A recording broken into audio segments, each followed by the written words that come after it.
I had to excuse myself a bit for the incredulous look I had been shooting the human commander as we sat inside a makeshift military bunker somewhere outside a place called Narrating or something of that nature.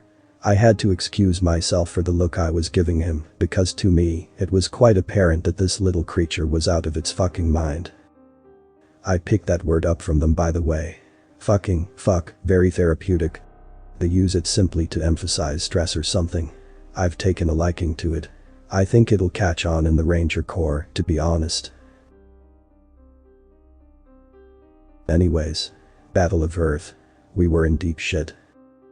Our longtime adversaries, who we'd been engaged with on tens of thousands of worlds by this point in the Second Grand Galactic War, somewhere around the 80-year mark, the Zetas, had come to conquer Earth with a fleet of around only 20 or so ships. Small, scout fleet, but perfectly adequate for subjugating a pre-interplanetary species. Yeah, I know, they had automated systems on others. But they had no transorbital presence worth mentioning, so whatever. At any rate, our fleet, a strike detachment of 7 vessels, had managed to follow the scout fleet to Earth. First time we met humans, and boy, they were in a bad way. We were lending what help we could, but our strike group, containing about 10 million hands and about 1 million at arms, weren't making much headway. We were outmatched. Half the human population was dead, the other in hiding. So, I'm sitting here in this bunker. This is 3 months after the first Zeta machine stepped foot on Earth and half their world's government surrendered. Those that didn't were almost promptly glassed all over. Most military forces were almost entirely neutralized in the first couple of weeks. The fact that any survived the first day within operation, given their technology level, speaks to their tenacity. At this point, our guys, 706th Ranger Group, was fighting roughly 10-to-1 odds on the Earth's surface. 2.5 months of non-stop fighting had really done a number on us. We were down to 3 capital ships, our enemy had 13, one of which could take those 3 by itself. For the most part, it was hopeless. Reinforcements would likely not arrive for another month, and by that time, the last lines will have fallen. North America and Russia, I recall, still had some fight in them. They made what stands they could near the water, where they seemed to have the greatest advantages in terms of what they could field.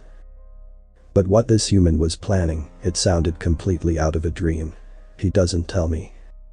It's just a day ago that a piece of carbon byproduct called paper is handed to me and I'm told to herd the enemy vessels into one spot over New York.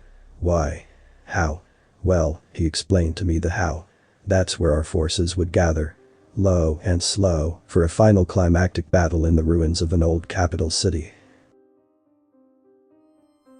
So, our enemy, the Zeta, in their massive ships, obliged. We brought a cruiser and 2 frigates into low orbit, a defensive line. Their small carrier group swept in low from the east, just like the human generals had said they would. Almost eerie to think about. It's odd for a Dehemec sub-captain like me to be taking orders from a species 2 technological orders lower. But, with their level of insane confidence and the fact that our odds were as good as suicidal, no matter what, I had basically given up at this point. I resisted protesting when he told me to, get this, willingly cede the atmospheric edge by pulling our few ships back when they got towards the coastline. He wanted to let them converge within visual range of their final fucking defensive line, with many ships wielding weapons that wielded enough destructive force to level an entire plane from one horizon to the other. Completely unthinkable that they would so easily congregate their species' last remnants to defend these ruins. Like throwing yourself onto a pile of blades. But the human commanders were insistent. Let them come over the waters, they told me. Push your ships over top of them, he told me. Keep them over the water. I heard nothing else on this matter, save for a reference to what are apparently human ships. I know now, as the dreaded hour approaches, how insane the humans have been driven as they direct phantom fleets of boats. Not a single human vessel still sailed, all of their minute steel islands, trudging with all the speed of falling snow through the water, had been sunk in the first hours of the war. And here were these delirious commanders, speaking in hushed English and Russian and French to one another, directing a phantom fleet into the bay, as if to flank a goddamn Zeta armada with steel boats, which they no longer had. It was hilarious, and I began to laugh more and more with the smoking men and the haughty women as the night passed over us. The Zeta fleet had swooped in just as expected over the horizon that dawn, the sun at their backs. Today would be the last day, I thought to myself, that the humans would ever get to see their own sun rise. Tomorrow, it would be the Zeta's sun and their Earth.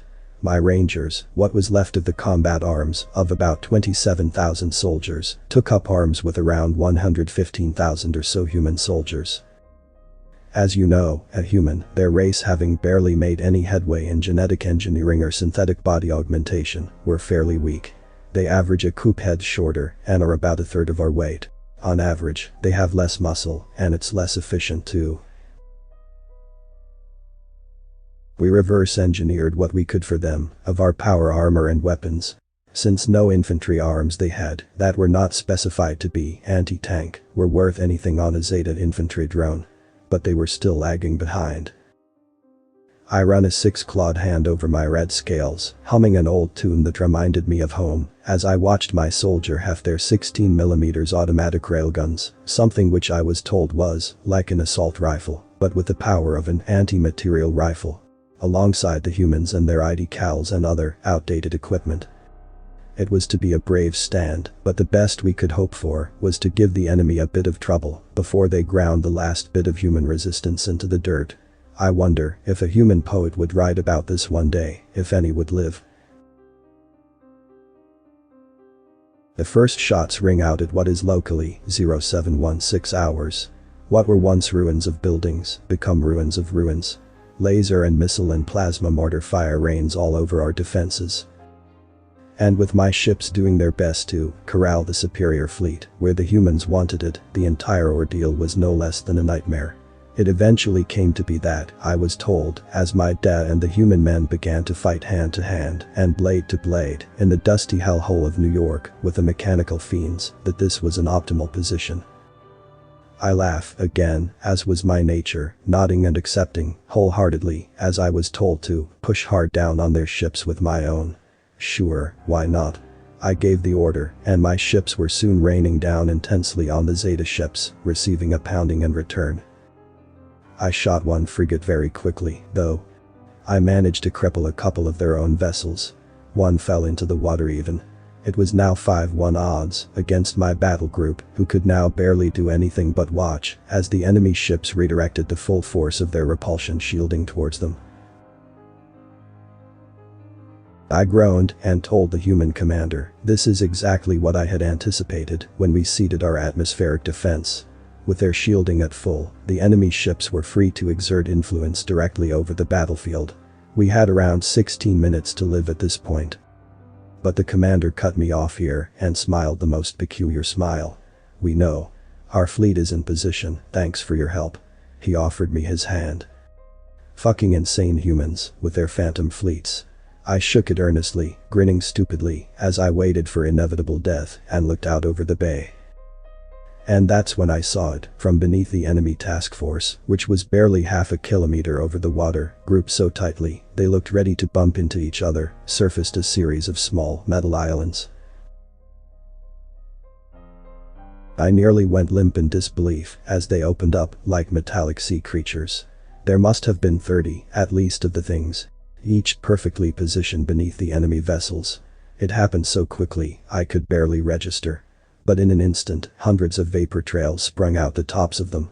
And the human commander, a Russian to my left, nonchalantly advised me to avert my eyes a moment as he poured gin down his throat. I couldn't though. But it was well worth going blind in my left eye to witness the sight of over 100 missiles, of design so archaic it was childish, smash into the naked underbellies of the massive floating warships.